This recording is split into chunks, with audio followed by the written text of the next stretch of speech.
Varmaan voi meidän kaikkien puolesta osoittaa lämpimät kiitokset erinomaisen hyvästä puheesta piispa Teemu. Hyvät kutsu- ja juhlavieraat, laaja joukko teitä, jotka teette Israelin työtä. Shimmat Tooran päivänä 3 viikkoa sitten Israelissa herättiin sapatti-aamuun, joka jää sulunpäivänä historiaan. Yhden päivän aikana menehtyi enemmän israelilaisia kuin kertaakaan Israelin valtion historiassa. Enemmän juutalaisia kuin kertaakaan holokaustin jälkeen. Nyt eletään Israelissa ja myös palestiinalaisalueilla ehkäpä lohduttaminta ja toivottominta aikaa sitten Jom Kippur sodan 50 vuotta sitten. Arvoisa Israelin suurlähetystön edustaja keskuudessamme, haluan valtioneuvoston edustajana ilmaista vielä kerran syvän osanottomme ja solidaarisuutemme Israelille ja sen kansalle. Suomi tuomitsee jyrkästi terroristijärjestö Hamasin hyökkäyksen, joka kohdistui suurelta osin siviileihin sekä israelilaisiin että muiden maiden kansalaisiin. Tämä hyökkäys ja sen jälkeinen eskalaatio on johtanut tuhansiin kuolemiin ja vaarantaa edelleen sekä israelilaisten että palestiinalaisten hengen. Israelilla, kuten kaikilla valtioilla, on oikeus puolustaa kansalaisiaan terroristisia hyökkäyksiä vastaan. Hamasin ja muiden ryhmien tulee välittömästi ja ilman ehtoja vapauttaa kaikki panttivangit. On helppo ymmärtää Israelin johdon näkemystä siitä, että sotilasoperaatio Hamasin eliminoimiseksi on välttämätön, eikä kyse ole kostosta.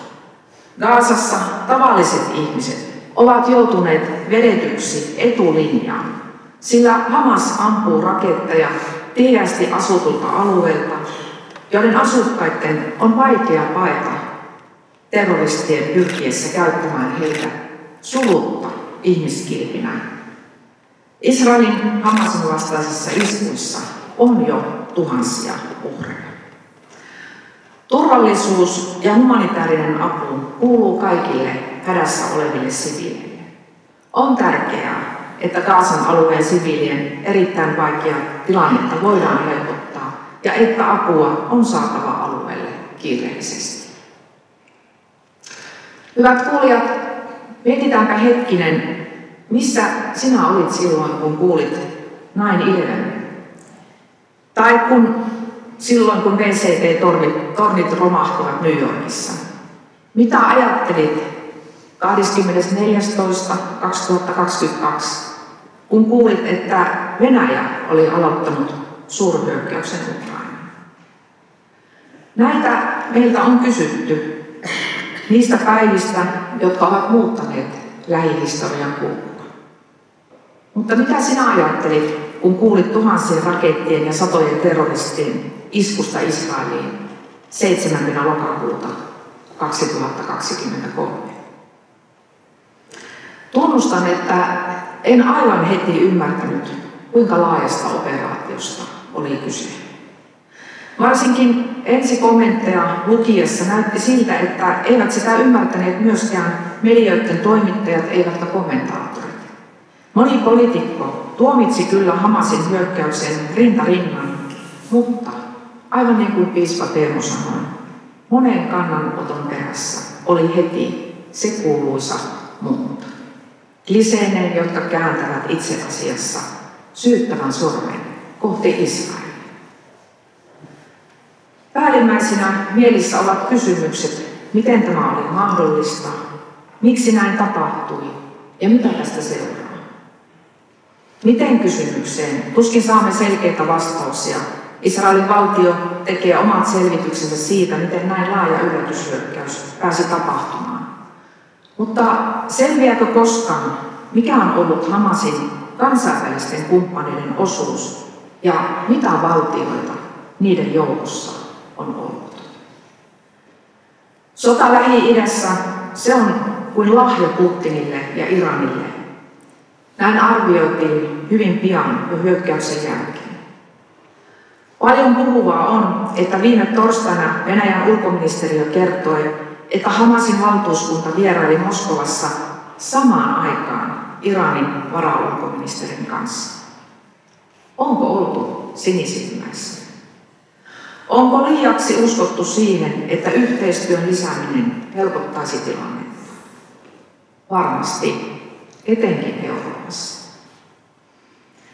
Nyt viimeistään Hamas on näyttänyt todelliset terroristiset kasvonsa. Ne eivät tunne armoa, eivät juutalaisia, mutta eivät myöskään omiakaan kansalaisia. Ne kasvot eivät etsi rauhaa, eivätkä oman kansan parasta. Ne tuntevat vain väkivallan ja koston kierteen. Tilanne on nyt kovin erilainen kuin vuonna 2005, jolloin Israel purki siirtokuntansa Gazasta ja armeija vetäytyi sieltä. Tuolloin pyrittiin ottamaan askeleita rauhan tielle. Vaalit toivat Hamasin valtaan gazalaisille ja rauhanprosessille kohtalokkain seurauksin.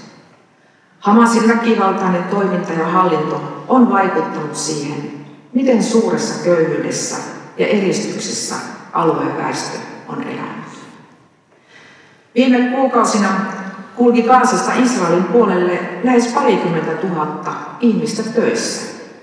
Nyt päättyvät nämä työt, samoin veden, kaasun, sähkön, elintarvikkeiden, lääkkeiden ja sairaalatarvikkeiden vieminen alueelle Israelista.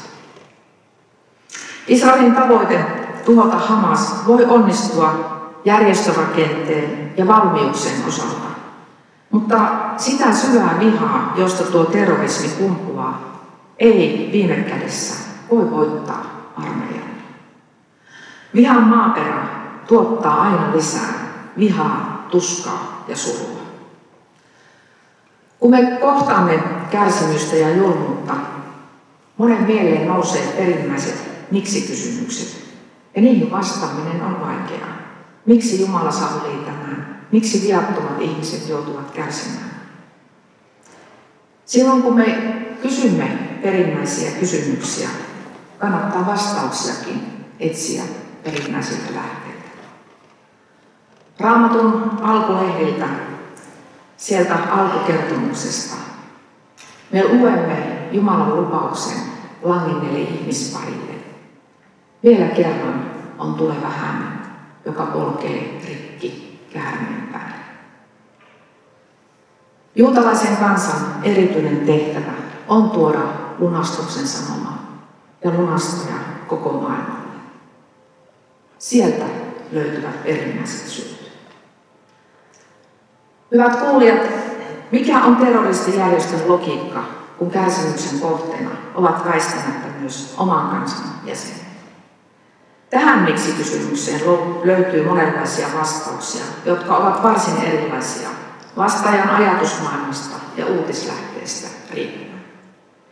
Tiedämme, että Hamasin ja muiden ääriryhmien selkeä päämäärä on Israelin valtion tuho ja islamilainen valtio sharia-lakeineen. Terroriteolla kyseenalaistetaan palestiinalaishallinnon uskottavuutta ja pyritään romuttamaan alkaneet lähestymisprosessit muun muassa Israelin ja Saudi-Arabian välillä. Samalla pyrkimyksenä on ajaa tilannetta siihen, että maailman silmissä Israelin valtio ja juutalaisen kansan maine kärsii. Kuitenkin moni palestiinalaishallinnon alla elävä siviili sydämessään toivoo rauhaa ja olisi valmis elämään rintarinnan israelilaisten naapureina. He myös ymmärtävät, että yhteistyö ja luottamus takaavat parhaat elinolosuhteet ja toimeentulon kaikille alueilla asuville. Alueen arabikristityt ja kristillinen kirkko on tukalassa tilanteessa, samoin Ruusi ja monet muut vähemmistöt. Kuinka ajankohtaisia ovat jälleen Golda Meirin kuuluisat sanat siitä, että rauhan sopimus on mahdollinen sen jälkeen, kun alueen arabit rakastavat omia lapsiaan enemmän kuin vihaavat juutalaisia. Mitä tästä kaikesta seuraa? Elämme yhä epävarmemmassa ja epävakaammassa ajassa. Ymmärrämme, että tilanne on räjähdysalusta paljon laajemmalle kriisille. Länsirannan tilanne on erittäin huolestuttava. Israelin ja Libanonin välisellä alueella on ollut jatkuvaa laukaistenvaihtoa. Varautuminen monen rintaman taisteluun on merkinnyt evakuointeja rajojen läheisyydessä, myös suurista Israelin kaupungeista. 10 000 siviilit ovat joutuneet jättämään kotinsa. Heidän joukossaan on monia perheitä, jotka ovat jo menettäneet rakkaitaan tai joiden läheiset ovat kateissa tai panttivankeina. Vuonna 2010 olin Euroopan parlamentin Israel-valtuuskunnan matkalla Tel Avivissa ja Jerusalemissa. Tuolloin tapasin 19-vuotiaana Hamasin sieppaamaksi tulleen Gilad Shalitin isän Noamin, joka vetosi Israelin ja Ranskan kansalaisena olevan poikansa puolesta meihin EU-päättäjiin. Jo vuonna 2006 siepatuksi tulleen Gilad Shalitin vapauttamisesta oli neuvoteltu monta kertaa, mutta aina Hamas oli vaatinut vapauttamisen vastineeksi enemmän ja enemmän palestiinalaisia vankeja. Perheen hätä poikansa puolesta oli syvää ja riipaisevaa. Olin vetämässä Euroopan parlamentissa sitä ryhmää, joka sai aikaan parlamentin julkilausuman Shalitin vapauttamiseksi ja kansainvälisen painostuksen tuon asian ratkaisemiseksi. Lopulta 5 vuotta myöhemmin hän pääsi vapauteen. Vastineeksi Israel vapautti peräti 1000 palestiinalaista vankia. Mutta yksi poliittisen vaikuttamisen hienoimpia hetkiä on ollut nyt jo edesmenneen isän Noam Shalitin kiitospuhelu. Aivan kuten silloin, nyt on tärkeää, että EU-maat tekevät kaikkensa panttivankien vapauttamiseksi. Sen Euroopan on nyt uskallettava nostaa äänensä, joka 80 vuotta sitten suurelta osin osallistui joukkotuhoon tai joka käänsi siltä pois kasvonsa. Hyvät ystävät, valitettavasti sotatilanne on antanut polttoainetta juutalaisvihalle ympäri maailmaa. Etenkin ääri-islamistit hyväksikäyttävät länsimaista sananvapautta ja kokoontumisvapautta edistääkseen antisemitismiä. Monissa suurmielenosoituksissa on juhlittu terrori-iskuja ja lietsottu Israel-vihaa. On huudettu Palestine will be free from the river to the sea. Kyseistä iskulausetta käytetään Israelia vastustavissa ja Palestiinaa tukevissa mielenosoituksissa useissa Euroopan maissa. Valitettavasti kuulin, että näin on tapahtunut myös täällä Suomessa. Osa vaatii sillä Israelia lopettamaan palestiinalaisalueiden miehitystä, mutta taas osa käyttää sitä terroristijärjestöjen tavoin uhkauksena pyyhkiä koko Israel ja juutalaiset pois Israelin alueelta. Ruotsissa on kysytty aivan aiheellisesti, että kun tuhannet ihmiset laulavat Serielin torilla Palestiinasta, joka on vapaa joelta merelle saakka, niin kannustavathan he tosiasiassa koko juutalaisvaltion tuhoamiseen. Millä muulla tavalla sen voisi ymmärtää? Näin myös Suomessa huudetaan mielenosoituksessa. Ja ne ovat ihan aiheellisesti herättäneet sen kysymyksen, että miksi tämä sallitaan, eikö kyseessä ole kiihottaminen kansanryhmää vastaan. Joissakin maissa näitä mielenosoituksia on pyritty kieltämään juutalaisten turvallisuuden vuoksi, mutta ainakaan Ranskassa ja Saksassa nämä kiellot eivät ole toimineet toivotusti, vaan jopa lietsoneet lisää ihmisiä kadulle. Hyvät kuulijat, juutalaiset niin täällä koti-Suomessa kuin vielä paljon laajemmin muualla maailmassa ovat joutuneet kokemaan lisääntyvää pelkoa ja huolta turvallisuudesta. Osansa siitä kertoo todellakin juuri se, että turvallisuussyistä meillä ei ole tänään keskuudessamme suurlähettilästä. Suomen hallitus päätti budjettiriihessä, että valtio osallistuu juutalaisseurakuntien turvallisuudesta huolehtimiseen 400 000 eurolla vuosittain. Kesän rasismikohujen ja keskustelujen jälkeen eduskunnassa keskusteltiin syyskuun alussa hallituksen tiedonannossa esittämistä toimista, joilla edistetään yhdenvertaisuutta, tasa-arvoa ja syrjimättömyyttä suomalaisessa yhteiskunnassa. Tuossa tiedonannossa todetaan muun muassa, että vihatekoja juutalaisia, muslimeja, kristittyjä tai muita uskontoryhmiä kohtaan ehkäistään ja holokaustin kieltäminen kriminalisoidaan. Selvitetään mahdollisuudet ainakin natsismin ja kommunismin symbolien käyttämisen kriminalisointiin, kun niitä käytetään aatteiden edistämistä tavoitellen.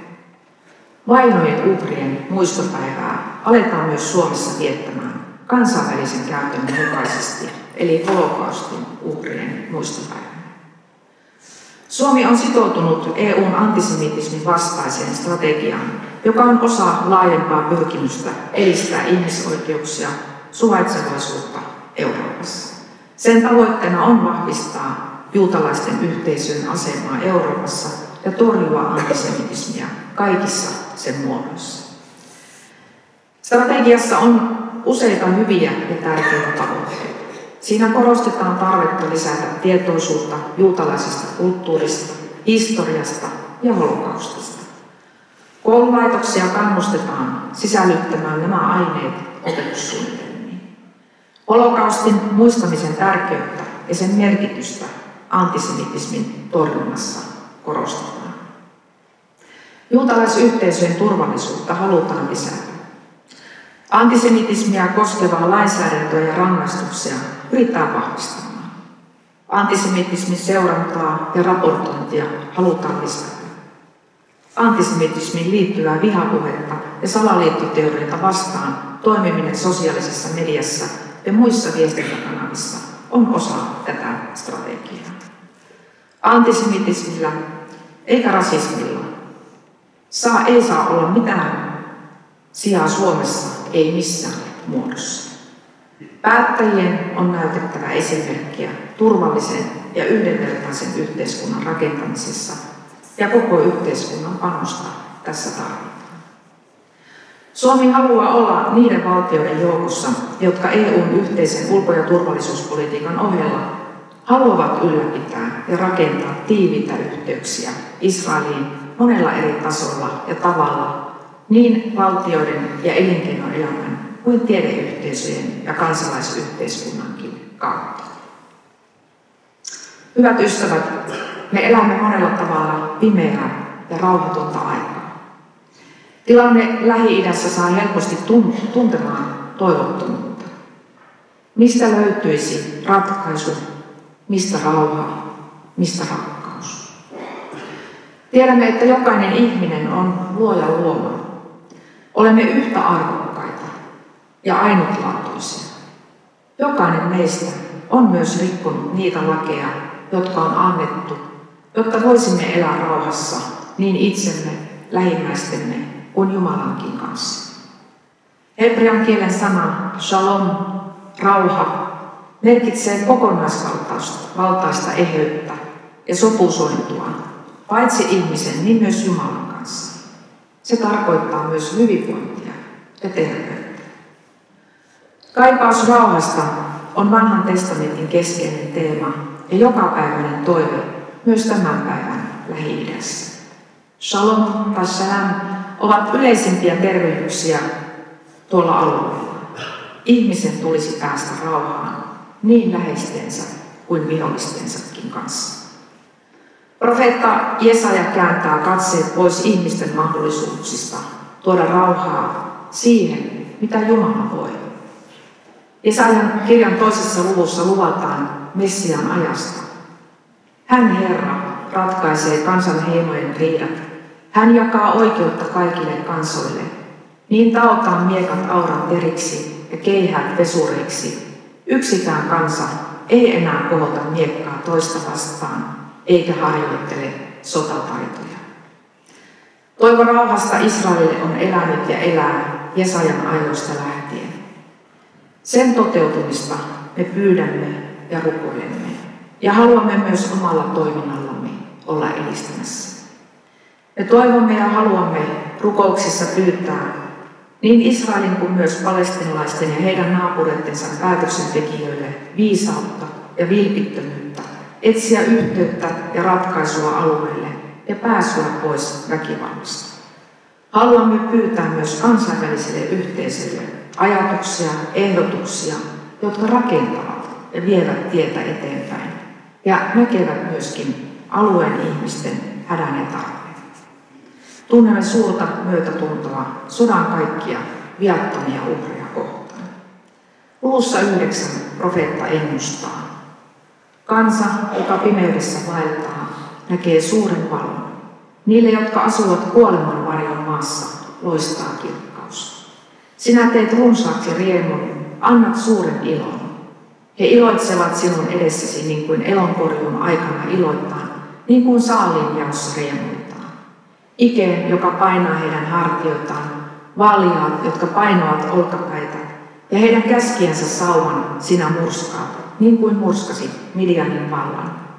Ja kaikki taisteluketjut tallanneet saappaat, kaikki veren tahrimat vaatteet poltetaan, ne joutuvat tulen ruuaksi. Sillä lapsi on syntynyt meille, poika on annettu meille. Hän kantaa valtaa harteillaan, hänen nimensä on ihmeellinen neuvontuoja, väkevä Jumala, iankaikkinen Isä, rauhan ruhtinas. Saapui hän, joka polki rikki käärmeen pään. Haluan toivottaa näillä sanoilla meille kaikille Jumalan runsasta siunausta ja siunausta Israelille.